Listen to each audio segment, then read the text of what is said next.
Semua orang di kampung itu mengenal Budi sebagai sosok suami yang rajin. Setiap pagi sebelum matahari terbit, ia sudah berangkat menjadi kuli bangunan demi menghidupi keluarganya. Namun siapa sangka, saat tubuh Budi penuh debu semen dan peluh, istrinya justru sibuk memamerkan kehidupan mewah di media sosial. Tas bermerek, pakaian mahal, nongkrong di kafe, hingga berutang ke sana kemari demi terlihat kaya. Sampai akhirnya sebuah kejadian besar membuka semua kebohongan itu. Bagaimana nasib rumah tangga mereka? Dan mengapa sang istri harus menangis ketika semuanya sudah terlambat? Saksikan kisah lengkapnya sampai selesai. Assalamualaikum warahmatullahi wabarakatuh. Halo sahabat cerita kehidupan. Semoga kalian semua selalu diberikan kesehatan, rezeki yang halal, serta keluarga yang penuh keberkahan. Terima kasih sudah kembali hadir di channel ini. Seperti biasa, kami akan menghadirkan sebuah kisah yang penuh pelajaran hidup tentang kesabaran, kesetiaan, kesombongan, dan bagaimana setiap perbuatan akan membawa akibatnya sendiri. Jangan lupa dukung channel ini dengan menekan tombol like, subscribe, dan aktifkan lonceng notifikasi agar tidak ketinggalan kisah-kisah inspiratif lainnya. Sekarang mari kita mulai ceritanya. Langit masih gelap ketika suara azan subuh menggema dari musala kecil di ujung kampung. Seperti hari-hari sebelumnya, Budi sudah terbangun jauh sebelum alarm di ponselnya berbunyi. Lelaki berusia 35 tahun itu segera mengambil air wudhu, lalu menunaikan salat dengan khusyuk. Seusai berdoa, ia memandangi wajah istrinya, Rina, yang masih tertidur lelap di atas kasur tipis. Di sudut ruangan, kedua anak mereka juga masih pulas. Budi tersenyum tipis. Baginya, melihat keluarganya bisa tidur dengan tenang sudah menjadi alasan untuk terus bekerja keras. Meski setiap hari tubuhnya harus bergelut dengan panas matahari, debu semen, dan beban material bangunan yang berat, rumah mereka sebenarnya sangat sederhana. Dindingnya masih setengah tembok dan setengah papan kayu yang mulai lapuk dimakan usia. Atap seng yang sudah berkarat seringkali bocor ketika hujan turun deras. Perabotan di dalam rumah pun jauh dari kata mewah. Namun, Budi tidak pernah mengeluh. Ia percaya bahwa rezeki yang halal, sekecil apapun, akan membawa keberkahan. Ia selalu berharap suatu hari nanti bisa memperbaiki rumah mereka sedikit demi sedikit. Mimpinya tidak muluk-muluk. Ia hanya ingin kedua anaknya bisa sekolah dengan layak dan istrinya hidup tanpa harus kekurangan. Setelah mengenakan kaos lengan panjang yang warnanya sudah pudar dan celana kerja penuh bercak semen, Budi mengambil bekal nasi sederhana yang semalam ia siapkan sendiri. Rina hampir tidak pernah bangun pagi untuk membuatkan bekal atau sekadar mengantar ke depan pintu. Budi memilih diam. Ia tidak ingin memperbesar masalah hanya karena hal-hal kecil. Baginya, seorang suami memang harus lebih banyak mengalah. Sebelum berangkat, ia mencium kening kedua anaknya yang masih terlelap. Dengan langkah pelan agar tidak membangunkan siapapun, ia keluar rumah sambil membawa tas lusuh yang sudah bertahun-tahun menemaninya bekerja di lokasi proyek. Pekerjaan sudah menunggu sejak matahari belum tinggi. Hari itu Budi harus mengangkut puluhan sak semen ke lantai 2 bangunan yang sedang dikerjakan. Keringat mengalir deras membasahi wajahnya, sementara telapak tangannya mulai terasa perih karena terus mengangkat beban berat. Meski begitu, ia tetap bekerja dengan penuh semangat. Teman-temannya sering memuji ketekunan Budi. Mereka tahu lelaki itu tidak pernah malas dan selalu menjadi orang pertama yang datang ke proyek. Ketika waktu istirahat tiba, Budi hanya menikmati nasi putih, tempe goreng, dan sambal. Sambil makan, ia tersenyum membayangkan anak-anaknya yang pasti sedang bersiap berangkat sekolah. Berbeda jauh dengan Budi yang sedang berjibaku di bawah terik matahari, Rina baru membuka mata ketika jam sudah menunjukkan pukul 9 pagi. Ia menguap panjang, lalu langsung meraih ponselnya. Kebiasaannya setiap bangun tidur bukan membantu pekerjaan rumah atau menyiapkan makanan untuk anak-anak, melainkan membuka media sosial. Jarinya sibuk menggulir berbagai unggahan para selebgram dan ibu-ibu sosialita yang memamerkan tas mahal, liburan ke luar negeri, serta makan di restoran mewah. Semakin lama melihat semua itu, semakin besar pula rasa iri yang memenuhi hatinya. Ia mulai merasa kehidupannya terlalu biasa dan tidak pantas jika dibandingkan dengan orang-orang yang setiap hari tampil glamor di layar ponselnya. Rina sebenarnya tahu bahwa penghasilan suaminya sebagai kuli bangunan hanya cukup untuk memenuhi kebutuhan pokok keluarga. Namun, ia selalu merasa hidup sederhana adalah sesuatu yang memalukan. Baginya, penampilan jauh lebih penting daripada kenyataan. Ia ingin dipandang sebagai perempuan sukses dan berkelas. Karena itulah, ia mulai membeli pakaian yang sebenarnya tidak sanggup ia bayar secara tunai. Hampir semua barang yang dikenakannya berasal dari sistem cicilan atau pinjaman. Ia bahkan tidak segan meminjam uang kepada tetangga dengan alasan kebutuhan mendesak, padahal uang itu digunakan untuk membeli sepatu, tas, dan kosmetik agar terlihat mewah.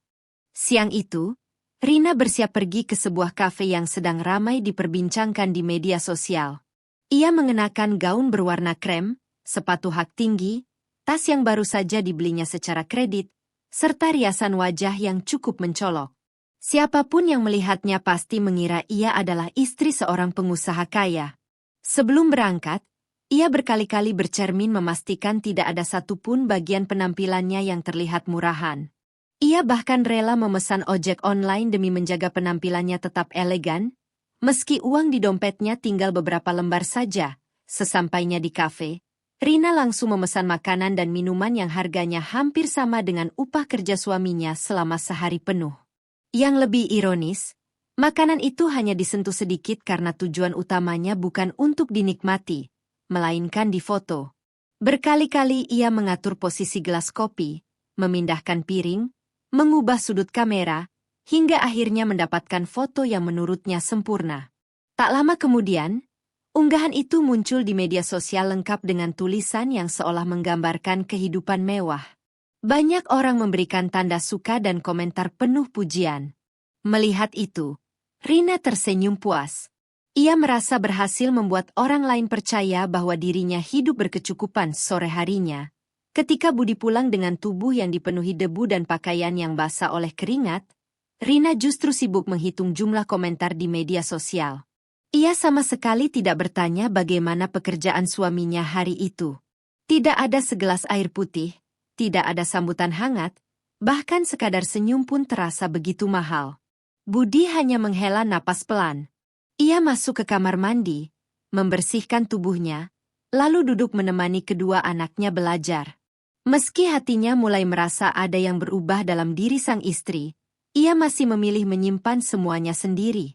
Ia yakin suatu saat nanti Rina akan menyadari bahwa kebahagiaan keluarga tidak pernah ditentukan oleh mahalnya pakaian atau banyaknya pujian dari orang asing di media sosial. Malam itu, setelah anak-anak tertidur, Budi diam-diam membuka dompetnya. Ia menghitung sisa uang hasil bekerja selama seminggu.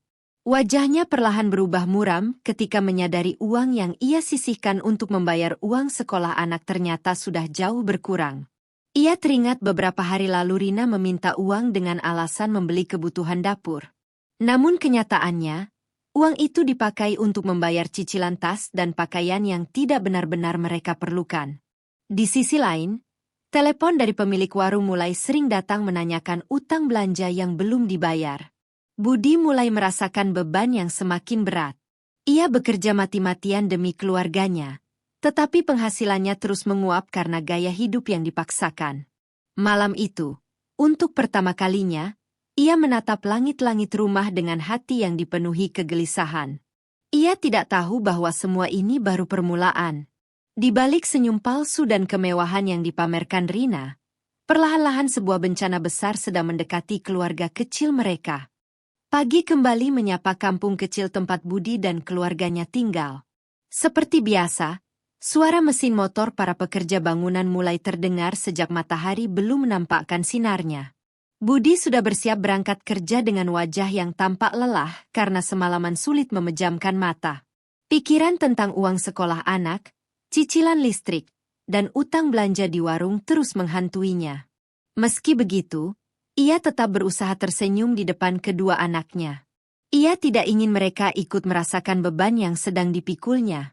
Setelah berpamitan, Budi kembali melangkah menuju proyek bangunan, berharap hari itu membawa sedikit tambahan rezeki. Sementara itu, Rina baru bangun ketika rumah sudah sepi. Anak-anak berangkat sekolah tanpa sempat sarapan lengkap karena bahan makanan di dapur mulai menipis.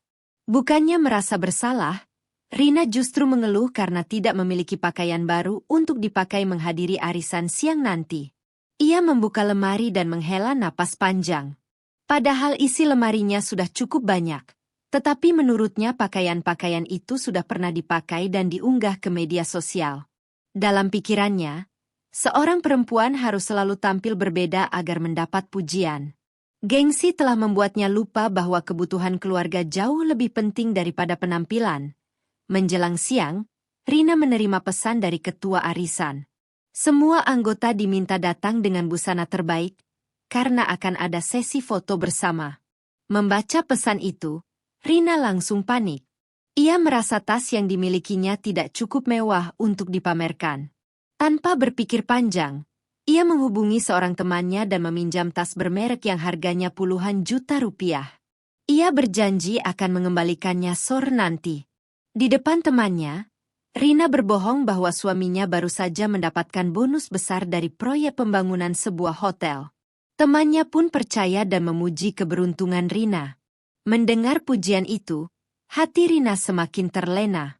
Ia mulai menikmati kebohongan yang diciptakannya sendiri. Di lokasi proyek, Budi sedang bekerja memasang bata di lantai 3 sebuah gedung. Matahari terasa sangat terik. Peluh terus mengucur membasahi wajahnya. Ketika waktu istirahat tiba, mandor memanggil seluruh pekerja. Mereka diberitahu bahwa pembayaran upah minggu ini kemungkinan akan terlambat beberapa hari karena pihak proyek belum mencairkan dana. Berita itu membuat banyak pekerja kecewa, termasuk Budi. Ia langsung teringat tagihan-tagihan yang sudah menunggu di rumah. Namun ia hanya menarik napas panjang. Ia tahu mengeluh tidak akan mengubah keadaan. Yang bisa ia lakukan hanyalah tetap bekerja sebaik mungkin. Siang itu, arisan berlangsung meriah di sebuah rumah mewah milik salah satu warga. Para ibu datang mengenakan pakaian terbaik mereka. Begitu Rina turun dari kendaraan, beberapa orang langsung memperhatikannya. Dengan langkah anggun dan senyum lebar, ia memamerkan tas pinjaman yang digantung di lengannya. Ia sengaja berbicara lantang tentang restoran mahal yang katanya sering ia kunjungi bersama suami. Bahkan ia mengaku sedang berencana membeli mobil baru. Beberapa ibu terlihat kagum, tetapi ada pula yang saling berpandangan karena merasa cerita Rina terdengar berlebihan. Mereka tahu suami Rina hanyalah seorang kuli bangunan, namun tidak ada yang berani menegurnya secara langsung. Saat sesi foto dimulai, Rina berdiri paling depan. Ia mengatur pose seolah-olah dirinya adalah tamu paling penting. Setelah foto selesai, ia segera mengunggahnya ke media sosial dengan keterangan yang membuat banyak orang iri. Di kolom komentar, ia membalas setiap pujian dengan penuh percaya diri. Tidak ada satupun yang tahu bahwa baju yang dikenakannya masih berstatus cicilan, tas yang dipamerkannya hanyalah pinjaman, dan uang untuk menghadiri arisan pun berasal dari hasil meminjam kepada tetangga. Dunia maya telah memberinya kebahagiaan semu, sementara dunia nyata perlahan-lahan menghancurkan keluarganya. Sore hari, ketika Rina baru tiba di rumah, seorang perempuan parubaya datang sambil membawa buku catatan kecil. Perempuan itu adalah Bu Sari, pemilik warung tempat Rina sering berutang. Dengan nada halus, Bu Sari menanyakan kapan utang belanja selama 3 bulan terakhir akan dibayar. Jumlahnya ternyata sudah mencapai jutaan rupiah. Rina langsung gugup.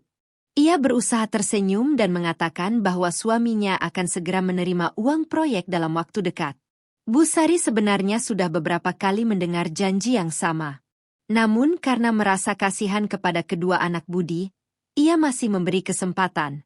Sebelum pulang, Bu Sari hanya berpesan agar Rina tidak terus menambah utang jika belum mampu membayarnya. Menjelang maghrib, Budi pulang dengan langkah yang jauh lebih berat dari biasanya. Tubuhnya pegal karena sejak pagi bekerja tanpa henti. Sesampainya di rumah, ia melihat beberapa kantong belanja berisi pakaian baru tergeletak di atas kursi. Hatinya langsung berdebar. Dengan suara pelan, ia bertanya kepada Rina dari mana pakaian-pakaian itu berasal. Rina menjawab dengan santai bahwa semuanya dibeli saat ada diskon besar. Budi kembali bertanya bagaimana cara membayarnya. Bukannya menjelaskan dengan jujur, Rina malah merasa tersinggung. Ia mengatakan bahwa sebagai suami, Budi seharusnya bekerja lebih keras agar istrinya tidak perlu hidup sederhana seperti sekarang. Kalimat itu menusuk hati Budi lebih dalam daripada panasnya matahari yang setiap hari membakar kulitnya di proyek.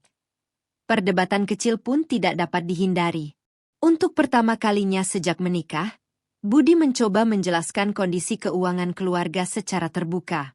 Ia menunjukkan catatan pengeluaran, utang warung, biaya sekolah anak, serta tagihan listrik yang belum dibayar. Namun Rina sama sekali tidak mau mendengarkan. Menurutnya, hidup hanya sekali sehingga harus dinikmati. Ia bahkan membandingkan Budi dengan suami teman-temannya yang dianggap lebih sukses. Ucapan itu membuat suasana rumah menjadi sangat hening. Kedua anak mereka hanya bisa saling berpandangan dari balik pintu kamar. Mereka belum memahami persoalan orang tua mereka. Tetapi mereka bisa merasakan bahwa sesuatu yang buruk sedang terjadi. Malam semakin larut. Setelah Rina tertidur, Budi duduk sendirian di teras rumah sambil memandangi langit yang gelap. Di tangannya terdapat sebuah amplop berisi tabungan kecil yang selama ini ia simpan diam-diam untuk biaya masuk sekolah anak sulungnya tahun depan. Dengan mata yang mulai berkaca-kaca, ia menyadari bahwa tabungan itu mungkin tidak akan cukup lagi jika pengeluaran terus membengkak akibat gaya hidup istrinya. Jauh di dalam hatinya, Budi mulai bertanya apakah kesabarannya selama ini justru membuat Rina semakin tidak menghargai perjuangannya. Sementara itu, tanpa sepengetahuan siapapun, ponsel Rina kembali berbunyi. Sebuah pesan masuk dari perusahaan pinjaman online yang menyatakan bahwa pengajuan pinjaman barunya telah disetujui dan dana akan segera dicairkan. Rina tersenyum puas dalam tidurnya, tidak menyadari bahwa keputusan itu akan menjadi awal dari kehancuran yang jauh lebih besar bagi keluarganya. Pagi itu, suasana rumah Budi terasa lebih sunyi dari biasanya. Budi tetap berangkat bekerja seperti hari-hari sebelumnya, tetapi langkahnya tampak lebih berat. Semalaman ia memikirkan pertengkarannya dengan Rina. Ia sadar bahwa rumah tangga tidak akan pernah tenang jika salah satu pihak terus memaksakan gaya hidup yang jauh di atas kemampuan. Namun demi kedua anaknya, Budi memilih menahan amarah dan berharap suatu hari nanti istrinya mau berubah. Sebelum keluar rumah, ia kembali mencium kening kedua anaknya yang masih bersiap ke sekolah. Dalam hati, ia berjanji akan terus berjuang agar masa depan mereka tidak ikut hancur oleh masalah yang sedang melanda keluarganya. Sepeninggal Budi, Rina justru tampak sangat bersemangat. Uang dari pinjaman online yang semalam disetujui akhirnya masuk ke rekeningnya. Bukannya menggunakan uang itu untuk melunasi utang warung atau membeli kebutuhan rumah, ia malah membuka aplikasi belanja.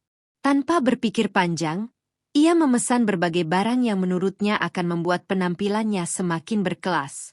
Mulai dari parfum impor, jam tangan bermerek, pakaian keluaran terbaru, hingga aksesori yang sedang viral di media sosial. Setiap kali menekan tombol pembayaran, Rina merasa dirinya sedang selangkah lebih dekat menjadi perempuan yang selama ini ia impikan. Ia sama sekali tidak memikirkan bunga pinjaman yang terus berjalan. Beberapa hari kemudian, paket-paket belanja mulai berdatangan ke rumah. Hampir setiap siang terdengar suara kurir memanggil nama Rina di depan pagar. Tetangga yang melihatnya mulai berbisik-bisik. Mereka heran melihat keluarga sederhana itu tiba-tiba begitu sering menerima kiriman barang. Ada yang mengira Budi mendapat pekerjaan baru dengan gaji besar. Ada pula yang mulai curiga karena tahu kehidupan mereka sebenarnya pas-pasan. Namun Rina justru semakin bangga. Ia sengaja membuka paket di teras rumah agar semua orang melihat barang-barang barunya. Senyum di wajahnya semakin lebar setiap kali ada tetangga yang memuji penampilannya. Di sisi lain, keadaan Budi justru semakin sulit. Upah proyek yang dijanjikan ternyata kembali mengalami keterlambatan. Mandor hanya bisa meminta seluruh pekerja bersabar karena pembayaran dari pemilik proyek belum turun. Budi mencoba tetap tenang, tetapi di dalam hatinya mulai muncul rasa cemas. Ia menghitung sisa uang di dompetnya yang hanya cukup untuk membeli beras beberapa hari ke depan. Saat jam istirahat, ia memilih tidak membeli makan siang agar bisa menghemat pengeluaran. Perutnya memang terasa lapar, Tetapi ia lebih memikirkan kebutuhan anak-anak di rumah daripada dirinya sendiri. Suatu sore, ketika Rina sedang menikmati kopi di ruang tamu sambil melihat unggahan media sosialnya yang dipenuhi pujian, tiba-tiba terdengar suara ketukan keras di pintu. Di luar berdiri dua orang pria berpakaian rapi yang memperkenalkan diri sebagai petugas penagihan dari perusahaan pinjaman online. Wajah Rina langsung pucat. Ia berusaha tetap tenang dan mengatakan bahwa mereka pasti salah alamat. Namun salah satu petugas menunjukkan data lengkap atas nama Rina beserta jumlah pinjaman yang sudah mulai jatuh tempo. Rina buru-buru meminta mereka berbicara pelan agar tetangga tidak mendengar. Setelah berjanji akan segera membayar, kedua petugas itu akhirnya pergi. Meski begitu, beberapa tetangga sudah sempat melihat kedatangan mereka dan mulai bertanya-tanya. Sejak hari itu, telepon dari pihak penagih semakin sering masuk. Hampir setiap jam ponsel Rina berdering. Awalnya ia masih berani mengangkat dan memberikan berbagai alasan. Lama-kelamaan ia memilih mematikan ponsel karena tidak sanggup lagi menghadapi tekanan. Sayangnya, masalah tidak berhenti sampai di situ. Pesan-pesan penagihan mulai dikirim kepada nomor-nomor yang pernah ia cantumkan sebagai kontak darurat. Beberapa kerabat mulai menelepon menanyakan apa yang sebenarnya terjadi. Rina mulai panik. Untuk pertama kalinya ia merasakan bahwa kebohongan yang selama ini dibangun perlahan mulai runtuh. Belum selesai menghadapi masalah utang, Rina kembali membuat kesalahan yang lebih besar. Ia menghadiri acara ulang tahun salah satu temannya di sebuah restoran mewah. Di sana, beberapa tamu bertanya tentang pekerjaan suaminya. Karena malu mengakui bahwa Budi hanyalah seorang kuli bangunan, Rina dengan percaya diri menjawab bahwa suaminya adalah kontraktor yang menangani banyak proyek besar. Semua orang mengangguk kagum. Namun takdir berkata lain. Ketika acara hampir selesai, Budi datang ke restoran itu karena diminta mengantarkan bekal makan siang milik mandor yang tertinggal. Tubuhnya masih dipenuhi debu semen, bajunya basah oleh keringat, dan sepatu kerjanya penuh lumpur. Beberapa tamu langsung mengenalinya sebagai suami Rina. Suasana mendadak menjadi canggung. Salah seorang tamu dengan polos bertanya, "Bukankah itu suamimu?" Wajah Rina seketika memerah. Bukannya menyambut Budi dengan senyum, ia justru menghampiri suaminya dengan wajah kesal. Dengan suara pelan namun penuh emosi, ia meminta Budi segera pergi karena merasa penampilannya mempermalukan dirinya di depan teman-teman. Budi hanya terdiam. Tatapannya jatuh ke lantai. Hatinya terasa begitu sesak mendengar istrinya malu memiliki suami yang bekerja secara halal. Tanpa membalas sepatah kata pun, ia berbalik meninggalkan restoran. Dari balik kaca, beberapa tamu mulai saling berbisik. Mereka akhirnya sadar bahwa selama ini Rina hanya membangun citra palsu demi mendapatkan pengakuan. Malam itu, Budi pulang lebih lambat dari biasanya. Ia duduk sendirian di depan rumah sambil memandangi kedua tangannya yang kasar akibat bertahun-tahun mengangkat batu dan semen. Air matanya hampir jatuh ketika mengingat perlakuan Rina. Selama ini ia rela bekerja tanpa mengenal panas dan hujan demi keluarganya. Ia tidak pernah merasa malu menjadi kuli bangunan karena pekerjaan itu halal. Namun ternyata, di mata istrinya sendiri, pekerjaannya dianggap sebagai aib yang harus disembunyikan. Rasa kecewa yang selama ini dipendam akhirnya berubah menjadi luka yang sangat dalam. Ketika Budi masuk ke dalam rumah, ia mendapati suasana yang semakin kacau. Beberapa lembar surat tagihan berserakan di atas meja. Listrik hampir diputus karena tunggakan belum dibayar. Uang sekolah anak juga sudah jatuh tempo. Sementara itu, ponsel Rina kembali berdering tanpa henti. Kali ini bukan hanya satu perusahaan pinjaman, melainkan beberapa sekaligus. Wajah Rina mulai dipenuhi ketakutan. Ia sadar utang yang terus bertambah sudah berada di luar kendalinya. Di sisi lain, Budi akhirnya mengambil keputusan yang selama ini selalu ia hindari. Dengan suara tenang namun penuh ketegasan, ia berkata bahwa mulai malam itu seluruh keuangan keluarga harus dibuka secara jujur. Jika Rina masih terus berbohong dan hidup demi gengsi, maka bukan hanya harta yang akan hilang, tetapi juga keutuhan rumah tangga mereka. Mendengar ucapan itu, Rina terdiam.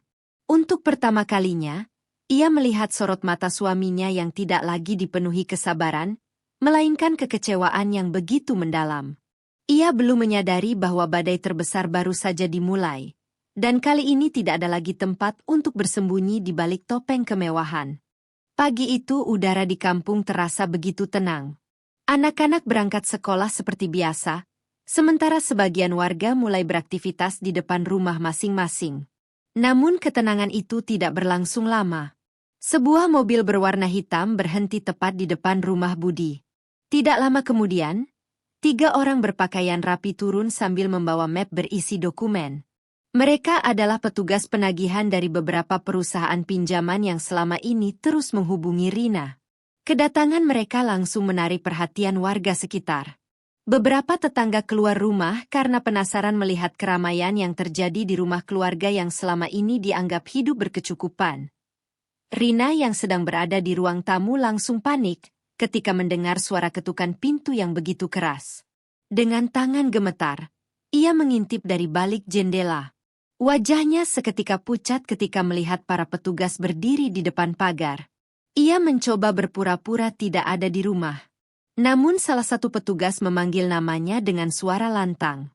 Mereka mengatakan bahwa hari itu mereka datang bukan sekadar menagih, melainkan meminta penyelesaian karena beberapa pinjaman telah melewati batas waktu pembayaran. Suara mereka terdengar jelas hingga ke rumah-rumah tetangga. Dalam hitungan menit, semakin banyak orang berkumpul dan mulai berbisik-bisik. Karena tidak kunjung dibukakan pintu, salah seorang petugas akhirnya berbicara lebih keras. Ia menyebut jumlah utang Rina yang ternyata mencapai puluhan juta rupiah. Mendengar angka itu, warga langsung saling memandang dengan wajah terkejut. Selama ini mereka mengira Rina benar-benar hidup mewah karena suaminya memiliki penghasilan besar. Kini semuanya terbongkar. Tidak sedikit yang menggelengkan kepala karena baru menyadari bahwa pakaian mahal, tas bermerek, dan gaya hidup glamor yang sering dipamerkan Rina ternyata berasal dari utang. Rina yang mendengar semua itu dari dalam rumah mulai menangis. Untuk pertama kalinya, ia merasakan betapa menyakitkannya ketika kebohongan yang dibangun selama bertahun-tahun runtuh hanya dalam beberapa menit. Tidak lama kemudian, Budi pulang lebih awal karena menerima telepon dari salah seorang tetangga yang memberitahukan keadaan di rumahnya. Ketika ia tiba, kerumunan warga sudah memenuhi halaman. Dengan langkah tenang, Budi menghampiri para petugas dan meminta maaf atas semua keributan yang terjadi. Ia mempersilakan mereka masuk untuk berbicara baik-baik. Sikap Budi yang sopan membuat beberapa petugas ikut merasa iba. Mereka dapat melihat bahwa lelaki sederhana itu sama sekali tidak mengetahui besarnya utang yang dibuat istrinya. Setelah semua data diperlihatkan, Budi hanya bisa menundukkan kepala. Jumlah pinjaman yang harus dibayar jauh lebih besar daripada tabungan yang berhasil ia kumpulkan selama bertahun-tahun bekerja sebagai kuli bangunan. Di dalam rumah, suasana menjadi sangat hening. Rina tidak lagi mampu menyembunyikan semuanya. Dengan suara terbata-bata, ia mengakui bahwa selama ini ia terus meminjam uang dari berbagai aplikasi demi memenuhi keinginannya tampil seperti orang kaya. Awalnya ia yakin bisa membayar sedikit demi sedikit. Namun karena bunga pinjaman terus bertambah, utang itu justru semakin membengkak. Ia juga mengakui bahwa sebagian besar barang yang dibelinya tidak lagi memiliki nilai karena sudah dipakai atau harganya turun drastis. Budi memejamkan mata sejenak. Dadanya terasa sesak. Semua pengorbanan yang ia lakukan selama ini ternyata tidak cukup untuk menutupi kesalahan yang dibuat istrinya. Kabar tentang masalah keluarga Budi dengan cepat menyebar ke seluruh kampung.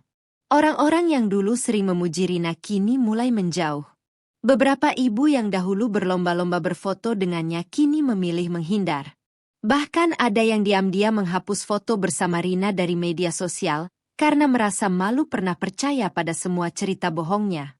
Rina yang biasanya bangga berjalan dengan kepala tegak kini tidak lagi berani keluar rumah. Setiap kali mendengar suara orang berbicara di luar pagar, ia merasa mereka sedang membicarakan dirinya. Rasa malu yang selama ini tidak pernah ia rasakan akhirnya datang bertubi-tubi. Penderitaan keluarga itu semakin bertambah ketika anak sulung mereka pulang dari sekolah dengan mata sembab. Di sekolah, Beberapa teman mengejeknya karena mendengar orang tuanya terlilit utang. Ada yang mengatakan bahwa ibunya suka berpura-pura kaya, ada pula yang menertawakan pekerjaan ayahnya sebagai kuli bangunan. Mendengar cerita itu, hati Budi terasa hancur. Ia memeluk anaknya erat sambil meminta maaf karena belum mampu melindungi keluarganya dari semua masalah. Di sudut ruangan, Rina menangis tanpa suara. Baru kali itu ia benar-benar menyadari bahwa kesalahan yang dibuatnya tidak hanya menyakiti suaminya, tetapi juga menghancurkan hati anak-anak yang sama sekali tidak bersalah. Malam harinya, Budi mengumpulkan seluruh barang berharga yang masih mereka miliki.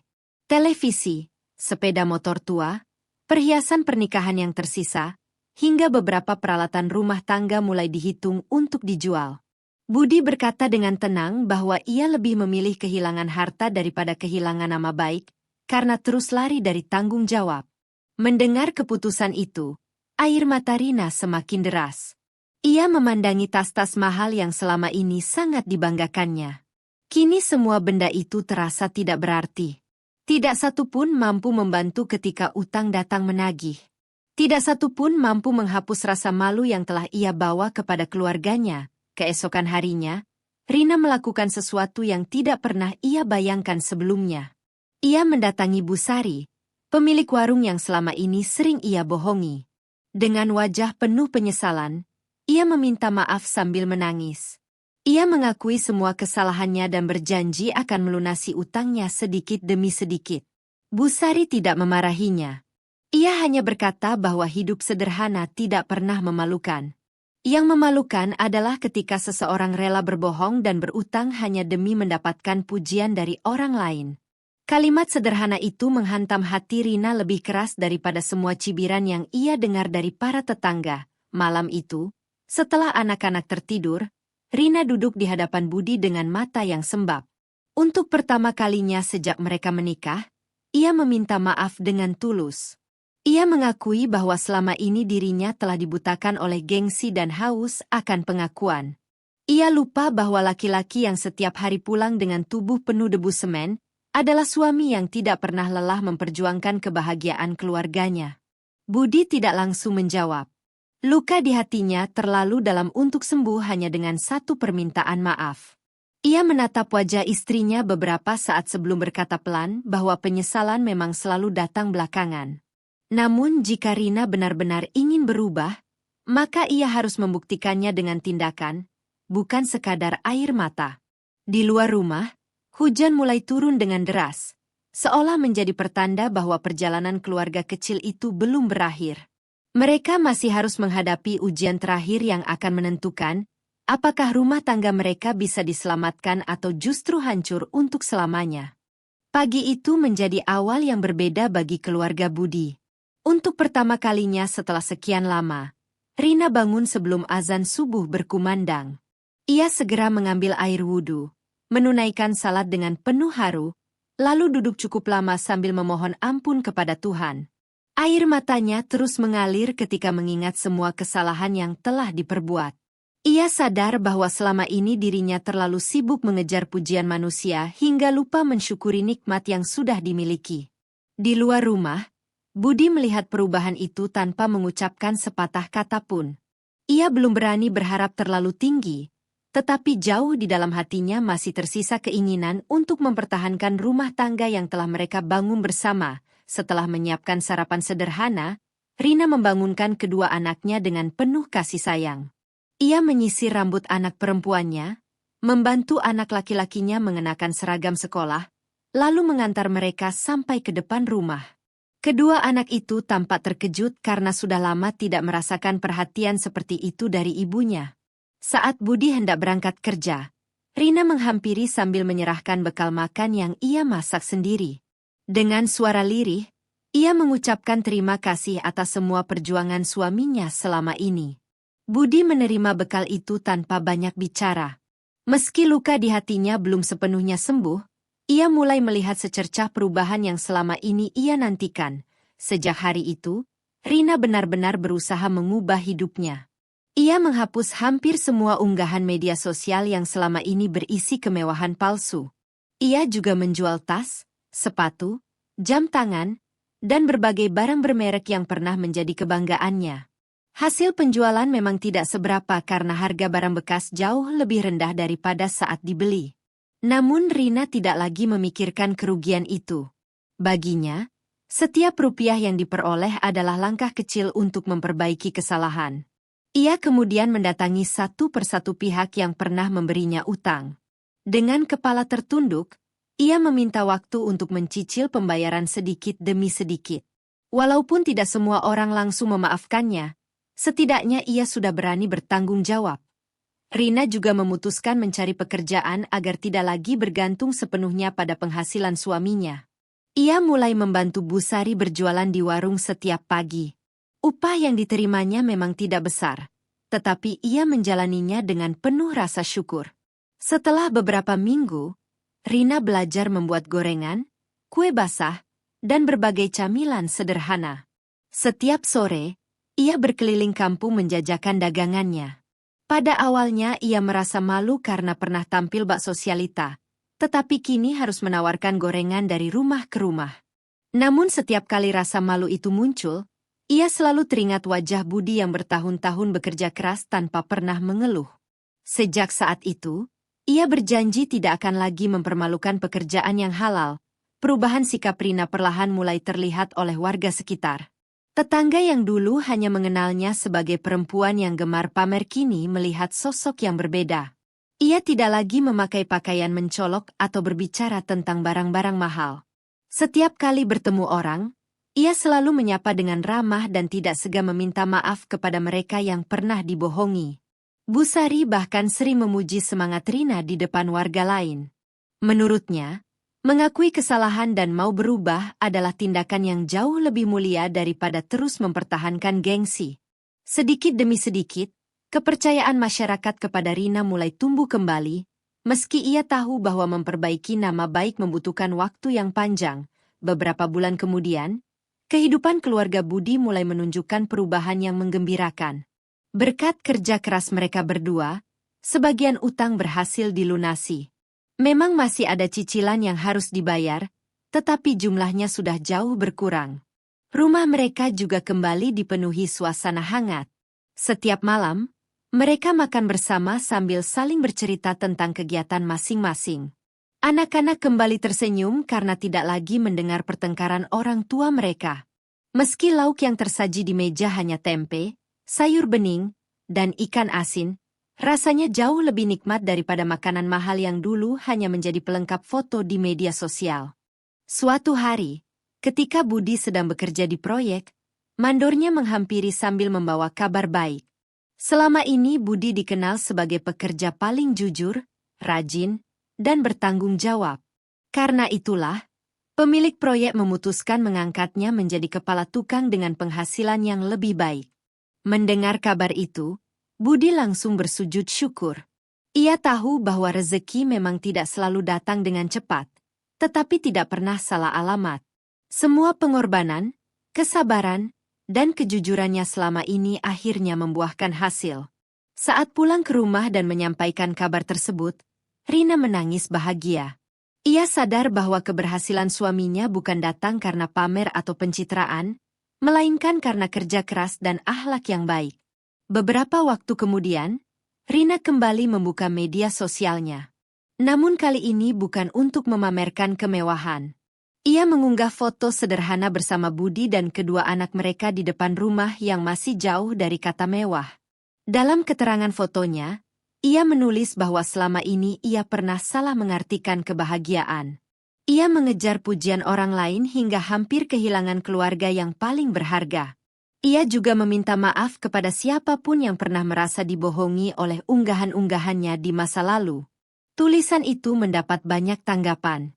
Tidak sedikit orang yang justru memberikan dukungan karena melihat keberanian Rina mengakui kesalahannya dan memilih berubah menjadi pribadi yang lebih baik. Setahun berlalu. Kehidupan keluarga kecil itu memang belum menjadi kaya raya, tetapi mereka hidup jauh lebih tenang. Utang hampir seluruhnya lunas. Warung kecil yang dikelola Rina mulai memiliki pelanggan tetap. Penghasilan Budi sebagai kepala tukang juga cukup untuk memenuhi kebutuhan keluarga dan menabung sedikit demi sedikit. Rumah mereka yang dulu sering bocor akhirnya bisa diperbaiki secara bertahap. Yang paling membahagiakan, senyum kembali menghiasi wajah kedua anak mereka. Kini mereka tumbuh di tengah keluarga yang saling menghargai, saling mendukung, dan tidak lagi mengejar kemewahan semu.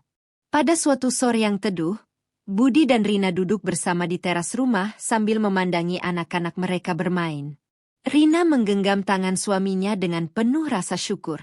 Ia berkata bahwa dirinya tidak akan pernah melupakan pelajaran terbesar dalam hidupnya. Gengsi memang bisa membuat seseorang terlihat tinggi di mata orang lain, tetapi juga mampu menjatuhkan martabatnya sendiri ketika dibangun di atas kebohongan. Sebaliknya, kerja keras, kejujuran, dan rasa syukur mungkin tidak selalu mendatangkan pujian, tetapi selalu menghadirkan ketenangan. Budi hanya tersenyum sambil menatap langit yang mulai berwarna jingga. Mereka akhirnya memahami bahwa kebahagiaan sejati tidak pernah diukur dari mahalnya tas, mewahnya pakaian, atau banyaknya pengikut di media sosial. Kebahagiaan sejati lahir dari keluarga yang saling mencintai, rezeki yang halal, hati yang bersyukur, dan keberanian untuk memperbaiki diri ketika menyadari kesalahan. Dari kisah ini, semoga kita semua dapat mengambil pelajaran bahwa jangan pernah memaksakan gaya hidup di luar kemampuan hanya demi pengakuan orang lain. Sebab pujian manusia hanyalah sementara, sedangkan akibat dari kesombongan bisa menghancurkan masa depan keluarga yang paling kita cintai. Sahabat cerita kehidupan, dari kisah Budi dan Rina, kita belajar bahwa kemiskinan bukanlah sebuah aib. Yang menjadi aib adalah ketika seseorang rela mengorbankan kejujuran, ketenangan, bahkan kebahagiaan keluarganya hanya demi terlihat kaya di mata orang lain. Di zaman sekarang, begitu mudah kita tergoda oleh kehidupan yang terlihat indah di media sosial. Kita melihat orang memakai pakaian mahal, mengendarai mobil mewah, berlibur ke tempat-tempat indah, lalu tanpa sadar mulai membandingkan hidup kita dengan mereka. Padahal, apa yang terlihat belum tentu sesuai dengan kenyataannya. Tidak sedikit orang yang sebenarnya hidup dalam tekanan, utang, bahkan kesedihan, tetapi tetap tersenyum di depan kamera demi menjaga gengsi. Ingatlah, rezeki setiap orang sudah diatur oleh Tuhan. Tidak ada gunanya memaksakan diri hidup di luar kemampuan hanya untuk mendapatkan pujian sesaat. Sebab pujian manusia tidak akan membayar utang kita, tidak akan memberi makan anak-anak kita, dan tidak akan menenangkan hati ketika masalah datang bertubi-tubi. Jangan pernah malu menjadi orang sederhana. Jangan pernah malu memiliki pasangan yang bekerja keras dengan pekerjaan yang halal. Seorang kuli bangunan, petani, pedagang kecil, sopir, tukang kebersihan, ataupun pekerjaan apapun yang dilakukan dengan jujur memiliki kemuliaan di hadapan Tuhan. Justru pekerjaan halal itulah yang membawa keberkahan bagi keluarga. Hargailah setiap tetes keringat pasangan yang bekerja demi keluarga. Mungkin penghasilannya tidak besar, tetapi di balik tubuh yang lelah dan tangan yang kasar, ada cinta yang seringkali tidak diucapkan dengan kata-kata. Jangan sampai orang yang setiap hari berjuang demi kita justru menjadi orang yang paling sering kita kecewakan. Belajarlah hidup sesuai kemampuan. Jika memiliki sedikit, syukurilah. Jika memiliki lebih, jangan sombong. Karena harta bisa habis, jabatan bisa hilang, kecantikan bisa memudar, tetapi kejujuran, rasa syukur, dan akhlak yang baik akan selalu menjadi kekayaan yang sesungguhnya.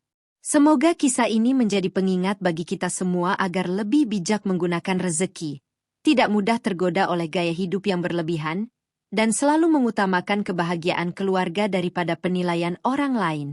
Terima kasih sudah menyaksikan kisah ini sampai selesai. Jika cerita ini memberikan pelajaran yang bermanfaat, jangan lupa dukung channel ini dengan menekan tombol like, subscribe, dan aktifkan lonceng notifikasi, agar kalian tidak ketinggalan kisah-kisah inspiratif, mengharukan, dan penuh hikmah lainnya yang akan kami hadirkan setiap hari. Silakan tuliskan di kolom komentar, pelajaran apa yang paling menyentuh hati kalian dari kisah ini.